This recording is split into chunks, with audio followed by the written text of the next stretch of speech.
Once again. Dunia inafunguka, tunamwona mwamba hapa. Alikuwa zake njiani taratibu, alikuwa akitembea huko anasikiliza mziki. Na kuna gari ilikuwa inamfuata nyuma, inapiga honi za kutosha, lakini mshikaji asikii. Oni kama zote asikii, basi huyu mwenye gari ikabidi aweze kushuka. Alafu alikuwa na hasira mbaya mbovu. Alikuwa ni binti. Hivyo una akili timamu, unajitambua. Yaani njia yote hii unapita road, si ndio? Kibao. Huwezi kuamini kwamba dada alimpiga kofi mshikaji. Hapana, sijafanya kwa makusudi. Kikweli siko sawa. Niko na stressi. Samani sana. Samani bana. Kikweli mwenyewe siko sawa pia. Samani. Sikukusudia kuweza kukupiga kofi. Ila kama hutojari niweze kupatia rifti. Ulikuwa ukielekea wapi? Nilikuwa nikielekea mbele tu huko. Basi huwezi kuamini kwamba mtoto wa kike ilibidi aweze kumpatia mshikaji rifti kama vile kitu, kwa sababu kuweza kumuomba msamaha mshikaji kwa sababu alikuwa amemkosea. Huwezi kumpiga mtu kofi bila sababu. Basi alimpatia rifti. Bidada bana anakwenda kwa jina la Keti na huyu mshikaji anakwenda kwa jina la Kelvin. Ndio ulikuwa mwanzo wa kufahamiana kati ya wawili. Kikweli naomba unisamee. Siku leo siko sawa hata kidogo. Babangu amenikela kweli nyumbani. Ndio maana nimekuwa na hasira. Wala usijari. Nadhani wewe kuwa na amani tu kwa kile ambacho umekifanya. Sio kwa ubaya, kwa sababu najua ulikuwa huko sawa. Hakuna shida. Na kikweli wewe ni kijana mzuri kweli, kwa sababu angekuwa mwingine nina imani asingenielewa kwenye hili. Lakini wewe umenielewa. Asante sana. Bidada alikuwa akimshukuru mshikaji kwa sababu amemuelewa kwenye hili. Ni angelikuwa mtu mwingine ingekuwa ni ngumu sana kuweza kumuelewa huyu mtoto kike. So alikuwa akimuomba msamaha mshikaji, na pia alikuwa akimwambia kwamba kama utojari nilikuwa naomba tuwe marafiki, unipatie namba yako tuwe tunawasiliana walau, kwa sababu nimekupenda bure. Basi mshikaji akamwambia, "Kwa unataka namba yangu?" Yes of course. Basi mshikaji ilibidi aweze kufanya hivyo. Ilibidi aweze kumpatia namba ya simu huyu mtoto kike ambaye anakuwa jina la Kate. Basi hakuna shida, nadhani tutazidi kuwasiliana au sio? Basi ilikuwa ndo hivyo kati ya wawili. Bidada alimwambia mshikaji kwamba watazidi kuwasiliana. Kama unavyojua ni kwamba mahusiano waga hayaanzi kirahisi. Mahusiano yanakuwa na sababu. Nadhani ya wawili hii ilikuwa ndo sababu ya wao wawili kuweza kukutana. Na bidada amejikuta amempenda mshikaji kwa sababu ni kijana mstaarabu kweli. Basi wakawa wametoka pale na walikuwa wakielekea zao kuweza kupata moja moto moja baridi, kwa sababu kwa sasa hivi wamekuwa ni marafiki. Usiku wa manane bidada ndo akawa anarudi maskani. Umetoka wapi sasa hivi? Wewe umekuwa mkubwa, si ndio? Wewe ndio umekuwa mwenye nyumba sasa hivi. Mimi mwanao, unarudi muda unaotaka, si ndio? Hivi una akili timamu kweli? Binti yangu, huwezi kubadilika hata mara moja tu. Inabidi ubadilike. Umeshakuwa sasa hivi. Haijalishi dadi. Kila kitu nakisababisha wewe. Tuwezi ndio leo sababisha. Hapana binti yangu, kuwa mwelewa basi. Inabidi unisikilize, mimi ni babako. Haijalishi wewe babangu uwe nani, haijalishi. Kikubwa tu niache nifanye kitu ambacho naona ni sahihi kwa upande wangu. Alafu hata wewe fanya kitu ambacho naona ni sahihi kwa upande wako. Unakosea. Yaani unakosea sana. Mimi ni mzazi wako unajua. Lakini hata wewe mbona unashindwa kujua kabisa kwamba mimi ni binti yako? Unanifanyia vitu ambavyo ni vya ovyo. Unanipangia maisha. Unanipangia kila kitu cha kufanya. Yaani mpaka kazi ya kufanya bado unanipangia. Mimi sipendi. Niache nifanye kitu ambacho nakipenda. Mimi napenda mziki, niache nifanye mziki. Usiponiacha mimi nifanye mziki, basi hii nyumba itakuwa haina amani siku zote. Alafu bidada akawa anajichenga. Keti. Wewe binti mbona hivi? Basi bana, wakati mwingine uweze kuamini kwamba bidada alikuwa anampigia mshikaji ambaye anaitwa Kelvin. Kama nilivyokuambia ni kwamba mtoto wa kike amejikuta amempenda sana yule mshikaji. Lakini ukumbuke kwamba yule mwamba ni kijana ambaye anatokea kwenye familia maskini. Alafu mtoto wa kike kwao ni wa kidosi, ni wa kishua. Yaani mboga 7, 8, 9, 12 laki. Alafu kwa hapa walikuwa wakipiga story taratibu. Na bidada anajisikia happy kweli kupiga story na mshikaji ambaye anaitwa Kelvin. Anajisikia raha mbaya mbovu. Anajisikia raha kinoma noma. Basi baada ya maongezi mengi, bidada alikuwa akiomba kitu kutoka kwa mshikaji. Kuna nyimbo alikuwa akiomba aweze kutumiwa, basi akawa ametumiwa pale bidada. Bidada akawa anamwambia kwamba imefika bana. Inaonekana nao anapenda mziki. Mshikaji akawa anamwambia kwamba hata yeye pia anapenda mziki. Basi bidada naye akawa anamwambia kwamba hata mimi pia ninapenda sana mziki. Mziki ndio kitu ambacho mimi huaga nakipenda. Na kuishia hapo, huwezi kuamini kwamba wawili kila wakati wakawa wanawasiliana. Na ilikuwa ni furaha kubwa sana kwa mtoto kike kwa sababu anapenda kuwa karibu na mshikaji. Na mshikaji siku leo aliweza kumwambia kwamba nipo getini hapa. Mwamba alimfanyia surprise na hapa getini alikuwa akizuiliwa na mlinzi. Mwacha aingie bana. Basi mshikaji ikabidi amtazame Dina. Jamani wao basi. Wakawa wanakumbatiana pale. Urafiki unazidi kuwa mkubwa kati yao wawili, kati ya Kelvin pamoja na Keti. Na mshikaji alikuwa happy kweli kumuona mtoto kike. Naomba na mimi nisikilize muziki. Wewe tulia. Inabidi nunue kwako bana. Kwa hiyo tuwezi tukashare, si ndio? Naanzaje kushare na mtoto akishua kama wewe? Unashindaje kununua kwako? Hapana bana. Kwa nini nikiwa na mtoto akishua ndio unaweza nikapata chochote ambacho nakitaka? Yes of course. Maybe. Lakini pia wakati mwingine naweza nikataka kitu kutoka kwa mshikaji. Akamwambia twenzao bana. Kwa leo walikuwa wamepanga kwamba wanahitaji kuweza kutoka, waweze kupiga misele sehemu 2-3. Basi wakawa wanatoka taratibu kati ya mshikaji pamoja na bidada ambaye anakuwa kwa jina la Keti. Basi siku hiyo alipiga misele kama yote, na uwezi kuamini kwamba mshikaji alimpeleka mtoto wa kike mpaka magetoni kwake. Lakini siku ile mshikaji alikuwa hana la, alikuwa kama vile hayuko sawa, alikuwa na mawazo, alikuwa anajisikia vibaya. Vipi, nini shida Kelvin? Kuna tatizo? Mbona kama unalia? Kiukweli najisikia vibaya kweli. Siku leo ndo siku ambayo ndo siku ya kumbukumbu ya kifo cha babangu kipenzi. Nilimkosa babangu wetu kwa sababu ya pesa. Pesa ndo ilifanya niweze kumkosa babangu. Najisikia vibaya kila nikilikumbuka hilo, kwa sababu mpaka sasa hivi ni mtu ambaye sina hela. Sina hela ya kula, sina hela ya kufanya chochote, na maisha magumu kweli. Bila akawa anamwambia kuna shida, kuwa na amani, kila kitu kitakuwa sawa. Siwezi kuwa na amani, maisha yangu hayawezi kuwa sawa kwa sababu sina pesa, na pesa ndo kila kitu. Unaweza kufikiria kwamba toka asubuhi mimi sijala chochote toka asubuhi. Bila akabaki anashangaa. Yaani mshikaji ni kwamba kiasi kwamba ana pesa, ni tangu asubuhi hajala chochote. Alichobakiwa nacho kwenye maisha yake ni nyumba tu ambayo babake alimwachia, lakini maokoto ni jambo ambalo kwake ni kama ndoto tu. Mshikaji ana maisha magumu kinoma noma. Basi bidada ambaye anakwenda kwa jina la Keti ikabidi yawe anamtia moyo mshikaji, kwa sababu Mwamba alikuwa anaonekana yuko na wakati mgumu kinoma noma. Mwamba alikuwa anapitia wakati ambao ni mzito hii barabara. Huko Mdingi, mbona hizi pesa hazikuwa hivi? Mbona kama kuna pesa imepotea hapa? Mdingi anaangalia ni kama kuna pesa imepotea. Huwezi kuamini kwamba bidada amepita na hizo pesa. Baada ya kusikia kwamba mchumba wake mwanaume wake eti ana shida na pesa, ikabidi aende kumuibia babake baadhi ya pesa ili mradi aweze kumletea mshikaji ambaye anakuwa jina la Kelvin. Nini hicho? Fungua basi. Basi mshikaji kufungua, Mwamba kabaki anashangaa, ni maokoto, pesa za kutosha. Uliniambia una pesa, nadhani hiyo inaweza kukusaidia. Jamani Keti, nini ambacho unakifanya? Kwani kuna ubaya kumletea mpenzi wangu pesa? Imewezekanaje? Umetoa wapi? Ni baba kanipatia. Kwa hiyo niamini au baba kanipatia? Njoo ndani. Basi mshikaji akamchukua mtoto wa kike kampeleka ndani. Basi akawa anapata juice pale, na mshikaji alikuwa happy kinoma noma kwa sababu bidada ameonyesha kumjari mbaya mbovu, kamletea pesa maokoto. Nadhani kwa sasa hivi uko happy, si ndio? Yes, kwa sasa hivi niko sawa, lakini hizo pesa bana, wakati mwingine usinifanyie hivyo. Umeni surprise kweli. Ilikuwa ni furaha kubwa. Bidada ndo anajisikia raha kwa karibu na mshikaji ambaye anaitwa Kelvin. Anajisikia burudani, anajisikia raha.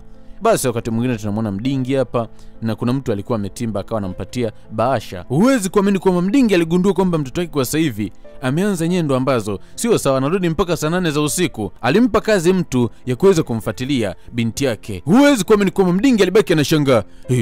Huyu ndo kijana ambaye anadeti na binti yangu. Mdingi alibaki anashangaa, huyu kijana mbona kama namjua? Mdingi anamjua kabisa huyu kijana. Basi akawa anamuita Keti. We Keti. Alikuwa akimuita bidada ambaye anakuwa jina la Keti. Basi bidada taratibu ikabidi aweze kutimba. Hakujua Mdingi nini ambacho alikuwa akimuitia. Nini hiki? Hiki ni nini? Bidada kuangalia, ndo nambaki anashangaa. Hii mwezekanaje? Umepataje? Kwamba unani spice ndio? Ndio, kwa sababu wewe ni binti yangu. Binti akabaki anashangaa. Kivipi? Yaani unanifuatilia, si ndio? Of course, tena kaa mbali na huyo kijana kwa sababu sio hadhi yako. Huyo ni kijana maskini. Kivipi? Huyo ni maskini. Hutakiwi kuwa karibu na maskini. Maskini sio watu wazuri. Na kusi kaa mbali na huyo kijana. Hapana, siwezi kukaa mbali naye. Yaani wewe ni mtu gani ambaye unaweza pesa, unaweza utajiri, alafu unawatenga maskini? Nini ambacho unakifanya? Una matatizo gani babangu? Nimekuambia hivi, kaa mbali na huyo kijana. Na kama unabishana, no problem, na kufungia ndani hauji kutoka kamwe. Okay, fleshi, hakuna shida. Wewe baba gani? Alafu bidada akawa anajichenga pale. Mdingi akabaki anashangaa, huyu mtoto vipi? Amelogwa nini? Basi akawa anarudisha zile picha kwenye bahasha. Huko mshikaji huwezi kuamini kwamba mambo sio mambo. Kila akimtafuta mtoto wa kike hapokei simu, bidada wala ampigie mshikaji simu. Akimtumia meseji, bidada hajibu. Mwamba alichanganyikiwa. kwa sababu amemisi sana kipenzi chake, amemisi bidada ambaye anakwenda jina la Keti. Lakini huwezi kuamini kwamba mtoto wa kike simu hazipokei, na mshikaji amemisi kweli. Ni mwanamke ambaye anampenda, mwanamke ambaye anampenda kinoma noma. Mshikaji alikuwa na stressi, na muda si mrefu rafiki yake akawa na timba, na rafiki yake anakwenda kwa jina la Justin. Mwanangu vipi? Mbona unaonekana kabisa kwamba hauko sawa? Yeye ni mtu ambaye unaonekana kama vile umeachwa hivi. Kiukweli shida ni Keti. Keti kafanya nini tena? Nampigia simu hapokei, message ajibu. Alafu aje hata hapa nyumbani. Kiukweli najisikia vibaya, sielewi atakuwa na shida gani. Yaani sielewi hata nifanyaje kwa sababu ananiumiza kweli. Jemangu, sio na wasiwasi, yule anakupenda hata kama, lakini ilibidi apokee simu zangu. Huenda kutokuwa na tatizo na ndio maana ameweza kufanya hivyo. Hawezi kufanya ghafla tu kama mlikuwa mjakosana. Rafiki yake alikuwa kimshauri kwamba inabidi aweze kumute, aweze kutulia kwa sababu kama mwanamke wake anampenda atamtafuta tu. Huko wakati mwingine bidada huwezi kuamini kwamba alifungiwa chumbani. Alikuwa akiandika zake nyimbo tu kwa sababu ndo kitu ambacho kilikuwa kikimfanya walau hata kidogo awe happy. Lakini huwezi kuamini kwamba hapo alipo alikuwa na huzuni kinoma noma. Na alikuwa akiandika nyimbo fulani hivi ya maumivu kweli kuhusiana na mapenzi. Na bado mshikaji alikuwa kizidi kumpigia simu, lakini bidada ya kuhitaji kuweza kuipokea kwa sababu haielewi atamwambia nini mshikaji. Huku mwamba alipata wazo. Nimepata wazo gai. Tufanye kitu kimoja. Mpigie Kate, mwambie kwamba nimeumwa, nimezidiwa kweli. Ukimpigia ni lazima atakuja. Basi rafiki yake ilibidi aweze kufanya hivyo. Ilibidi aweze kumpigia bidada ambaye anakuwa jina la Kate simu. Basi bidada taratibu akawa anaipokea ile simu na akawa anapewa taarifa kuhusiana na mshikaji kwamba ameumwa na amezidiwa kweli. Hali yake ni mbaya mbaya mbovu. Huwezi kuamini kwamba bidada alichanganyikiwa. Kama unavyojua ni kwamba anampenda mshikaji kinoma noma. Kama ambavyo wazo la mshikaji ambavyo alikuwa nalo ni kwamba bidada atakuja chap chap. Na ni kweli mtoto kike huwezi kuamini kwamba speed alitimba. Na mshikaji walikuwa wamemtengenezea mazingira kama kweli eti mshikaji amezidiwa kweli. Vipi? Shida nini? Kiukweli ana hali mbaya na tumeshindwa kabisa kumpeleka hospitali kwa sababu hatuna pesa. Jamani, mshikaji alikuwa amezidiwa kinoma noma. Yaani ukimwangalia ni kama amezidiwa mbaya ambavyo. Basi bidada akawa anachukua simu, anatuma pesa pale, lakini anakuta akaunti yake imefungiwa. Jamani, pesa tu ndio kitu ambacho kinasumbua hapa. Inahitajika zaidi ya milioni 1 ili mradi aweze kutibiwa. Basi bidada huwezi kuamini kwamba akawa ametoka ndoki kwenda kutafuta hela. Mshikaji ndo kanashtuka. Safi, mbinu imefanya kazi. Ngoja aende akalete hela. Huwezi kuamini kwamba bidada alienda chumbani kwa mdingi wake. Kwa kuwa mdingi aliweza kuifungia akaunti yake, akaona ngoja amuibie pesa. Mdingi sikafunga akaunti. Kwa kaja kumuibia mdingi wake pesa ili mradi aweze kumlipia mshikaji ambaye anakuwa kwa jina la Kelvin. Basi kabeba pesa na alibeba pesa nyingi mbaya mbovu. Kama unavyojua ni kwamba ilikuwa ikihitajika kama milioni 1 ili mradi mshikaji aweze kutibiwa, lakini bidada alichukua milioni 3 ili mradi aweze kutibiwa na pesa nyingine ya matumizi. Basi bidada akawa ametimba pale na akawa ametimba na pesa. Jamani, asante sana. Mungu akubariki sana. Mungu atakubariki kabisa kwenye hili. Asante sana. Rafiki yake na mshikaji alikuwa akimshukuru bidada kwa sababu ni mtu mwema kweli. Kaweza kumpatia mshikaji pesa ya matibabu. Basi naomba umsaidie, wala hakuna shida, mimi nitamsaidia na kila kitu kitakaa sawa. Basi bidada akawa anajichenga, asante, hakuna shida. Bidada anawahi nyumbani ili mradi asije kagundulika kwamba alikuwa ametoka. Basi rafiki yake akawa anafunga mlango pale. Gai, udem anakupenda mbaya mbovu. Mshikaji kuangalia maukoto kama yote. Walimuomba 1, amewapa 3. Basi muomba akamchomolea laki. Shika hii hapa.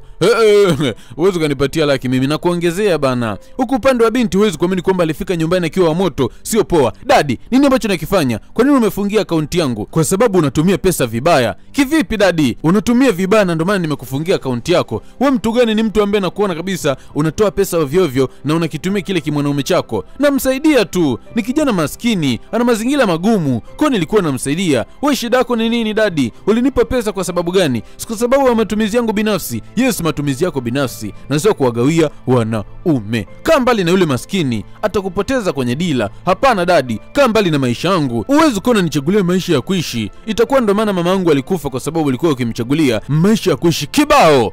Wewe pumbavu nini? Mdingi huwezi kuamini kwamba hajawahi kumpiga kofi binti yake. Pole binti. Hajawahi kumpiga kofi binti yake hata mara moja. Ndio kwa mara ya kwanza binti alikimbia chumbani huku analia mbaya mbovu. Na ilikuwa ni huzuni. Alitimba kwa mshikaji akasema, kiukweli nimechoka kuishi pale nyumbani. Natamani tuende mbali Kelvin. Nichukue nipeleke mbali jamani. Nimechoka kuishi pale nyumbani. Mshikaji akamwambia, hakuna shida.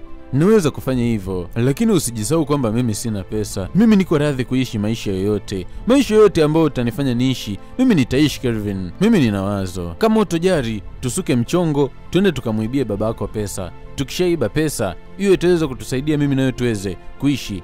Nitakuchukua, nitatoroka na wewe, tutaenda mbali. Kupitia hiyo pesa ambayo nitakuwa nimemuibia babako, itaweza kutusaidia sisi kuweza kuishi. Bila kabaki anashangaa. Vipi, kuna shido? Sijakuelewa. Yaani unamaanisha kwamba tumuibie baba, si ndio? Yes, au umenielewa vibaya? Of course lazima iwe hivyo. Usinifikirie vibaya. Kwa uzuri, hatuwezi kuishi bila pesa. Inabidi tupate pesa kwa sababu ya kuweza kusurvive. Tufanye hivyo baby. Tumuibie pesa, twende mbali. Bila baki anashangaa.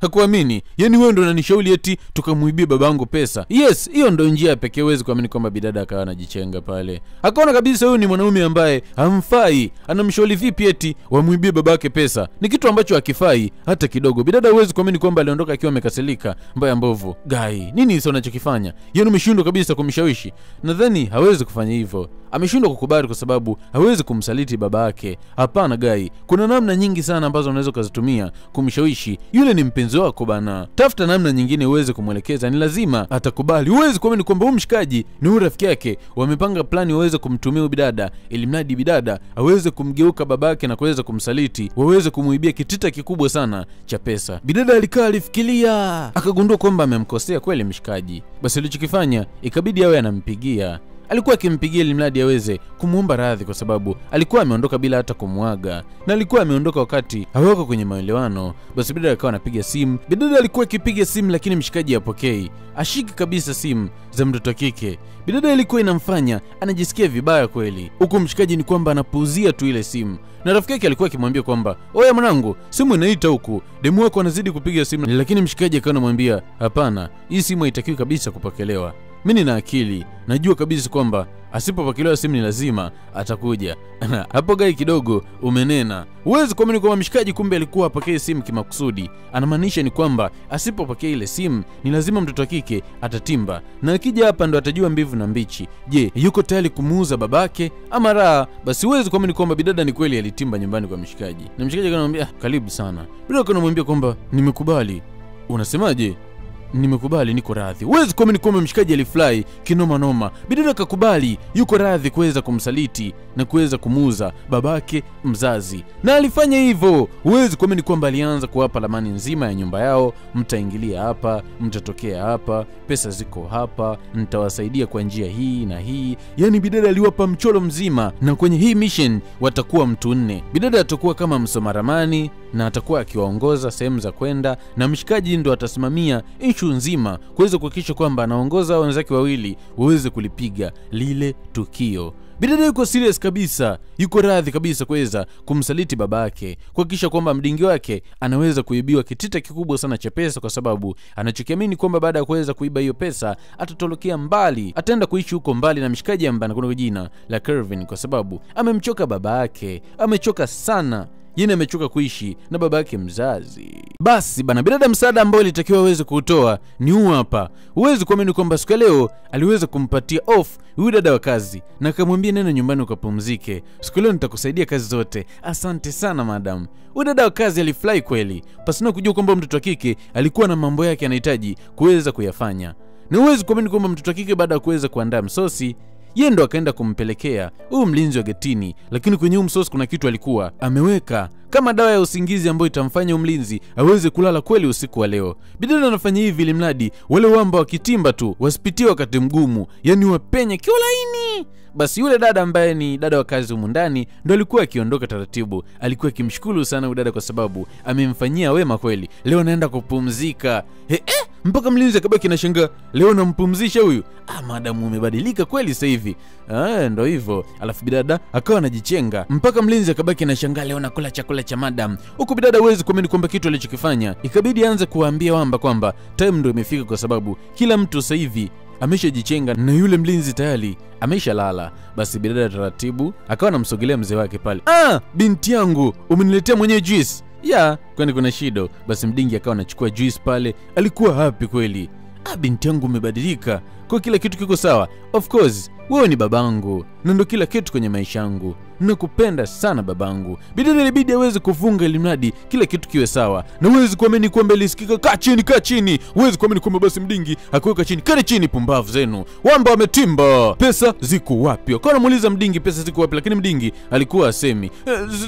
Ziko juu, pesa ziko wapi? Wakawa wanatembeza mtimbo kwa Mdingi mpaka aweze kueleza pesa ziko wapi. Jamani mwacheni binti yangu basi. Wakawa wanamchukua Mdingi kuweza kumpeleka juu. Anamtetea binti yake pasina kujua kwamba binti ndo Mr. Mind. Basi Mdingi alipelekwa mpaka chumani kwake. Sema pesa ziko wapi? Kikweli pesa ziko kwa pale. Basi uwezi kuamini kwamba Mwamba akawa anamwelekeza pesa zile pale. Kuangalia, uwezi kuamini kwamba mihela ya kutosha. Basi Wamba akawa anakomba begi zima na wakachukua na simu za Mdingi pale. Jamani. Mdingi alikuwa akiomba aweze kumwacha hai tu kwa sababu alikuwa ajua kina nani. Alafu mshikaji akawa anatoa kofia pale. Mdingi akabaki anashangaa.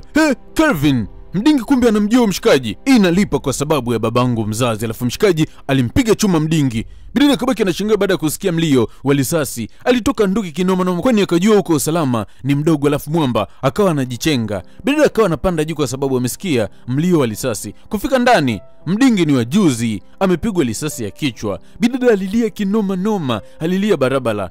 Unadhani kwa nini mshikaji amemuua? Na ni kwa nini Mdingi alimtaja jina lake? Wanajua nao? Na ni kwa nini mshikaji amesema kwamba amefanya hivi kwa sababu kuweza kulipa kisasi cha babake? Nini ambacho Mdingi aliweza kumfanyia huyu mshikaji na babake? Huwezi kuamini kwamba Keti alimfuatia mshikaji pale na alimkunja. Nini ambacho umekifanya? Umeniulia babangu, lakini walikuwa kimzuia. Umenisaliti, umenulia babangu kweli. Alistahili yale alikuwa anamstahili. Ilibidi yafe kwa sababu ya kuweza kulipiza kifo cha babangu, kwa sababu yeye ndo alihusika na kifo cha babangu mzazi. Ndo mshikaji anaanza kutupa story. Ni kwamba babake na huyu mshikaji alikuwa ni bonge la genius, na pia alikuwa ni IT, na kuna project kubwa sana ambayo alikuwa ameiandaa, na alikuja kumshirikisha huyu Mdingi kwa sababu huyu Mdingi si alikuwa ni tajiri. Kwa maana hiyo yeye ni rahisi sana kuweza kuweka pesa. Alafu jambo likawa na Mdingi aliwaahidi kwamba kila kitu kiko sawa, mimi nitaichunguza hiyo project yako, alafu baada ya mwezi ndo tutaanza kuifanyia kazi. Basi Wamba wakawa wanajichenga pale kusubiri baada ya mwezi project ndo itaanza kufanya kazi. Lakini huwezi kuamini ni kwamba Mdingi alikuwa akicheka. Huyu Mdingi aliwasaliti bana. Ile project alikuja kuifanyia kazi yeye na akapiga pesa nyingi. Baada ya mwezi alikuwa akirudi kwa sababu alikuwa akisikia kwenye mitandao ya kijamii Mdingi akiwa anachukua tuzo kwa pongezi kubwa kwamba ameweza kutengeneza project kubwa ambayo lilikuwa ni wazo la babake mshikaji. Mdingi akatoka, nyinyi ni maskini tu, hamna chochote ambacho mnaweza kukifanya. Nilikuwa naomba muondoke, lakini babake na mshikaji alijaribu kuweza kudai haki yake, lakini huyu Mdingi alishindwa kumpa haki yake. It means kwamba alimdhulumu wazo lake. Na huyu Mdingi akawa bilionea mkubwa sana kutokana na wazo la huyu babake na mshikaji ambaye anakuwa kwa jina la Kelvin. Kwa utajiri wa Mdingi wote ni kwa sababu ya wazo la babake na huyu mshikaji. Na babake na huyu mshikaji huwezi kuamini kwamba alikuwa akisumbuliwa na pressure, na pale huwezi kuamini kwamba alizidiwa. Mwamba akaacha kudai haki yake na akawa anamhangaikia babake, huenda atakuwa sawa. Alimfuata Mdingi, tafadhali naomba umsaidie babangu, yupo kwenye hali mbaya. Lakini huwezi kuamini kwamba Mdingi aliishia kumfukuza tu. Hakumpa chochote, alishindwa hata kumsaidia babake na mshikaji. Mimi siwezi kusaidia maskini, nitokee hapa. Na mshikaji anafika nyumbani, anakuta babake mzazi amekufa. Mwamba kuanzia siku hiyo alihapa kwamba ipo siku moja atakuja kulipiza kisasi. Ni lazima aje aripe siku moja, na ndo kitu ambacho amekifanya siku ya leo. Askari polisi huwezi kuamini kwamba walianza kuchunguza ni nani ambaye alikuwa amefanya yale mauaji na kuweza kufanya wizi mkubwa wa pesa nyingi ya zaidi ya bilioni 1 ambayo ilikuwa kwenye jumba la huyu Mdingi. Na alikuja kumhoji binti, huwezi kuamini kwamba bidada alisema kila kitu kwa sababu si mshikaji alienda tofauti. Alimulia babake, ikabidi awaambie askari polisi kila kitu kwamba mhusika wa kifo cha babake ni mshikaji ambaye anakuwa kwa jina la Kelvin.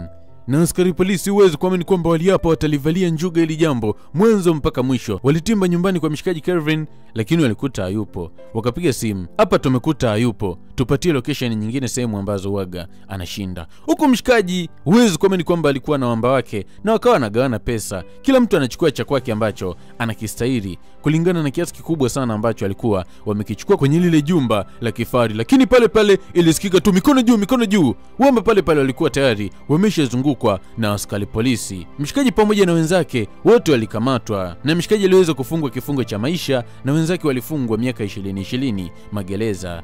Huko bidada huwezi kuamini kwamba ilikuwa ni huzuni. Babake amepoteza maisha, is dead. na ni kwa sababu yake, yani yeye ndo chanzo cha kifo cha babake mzazi. Kupitia picha hii nimeweza kujifunza kitu kikubwa sana, kwamba kitu ambacho akikwambia mzazi inabidi uweze kumsikiliza. Binti alishindwa kabisa kuweza kumsikiliza babake, kwani babake alimwambia akae mbali na yule mshikaji, lakini binti hakuhitaji kusikia. Lakini angekaa naye mbali, kwa sasa hivi angekuwa bado yuko na babake. Na pia kitu kingine ambacho nimejifunza kupitia hii picha ni kwamba usifanye ubaya, kwa sababu ukifanya ubaya ni lazima utalipwa, kwani malipo ni hapa hapa duniani. Mdingi amelipwa kulingana na kile ambacho alikuwa amekifanya. Alimwadhibu mshikaji kwa kuweza kusababisha kifo cha babake, kwani aliweza kuiba wazo lake, na mshikaji ameweza kulipiza kisasi. Amechukua pesa nyingi alafu then amemuua Mdingi. Na pia kitu ambacho nimejifunza ni kwamba kisasi sio kitu ambacho kinaweza kikabadilisha chochote kwenye maisha yako. Mshikaji kalipiza kisasi, lakini hamna chochote ambacho kimemsaidia. Kisasi chake mwisho wa siku kimemfanya aozee magereza. Inauma kweli, inauma hii barabara. Mtu akikufanyia ubaya, usimlipe ubaya. Kitu ambacho anatakiwa kumlipa ni kumsamehe na kuwa mbali naye. Kwa leo maono sholi pamoja na matangazo, namba ni ile ambayo iko upande wa juu upande wa kushoto 0755660003. Tunapisha comment yako na mbinu tunatakiwa wapi na maoni yako. Wewe ni yapi na usahau kuweza kusubscribe. Mimi ni Jine Sauti, yo nangata Jine Sauti ya Simba.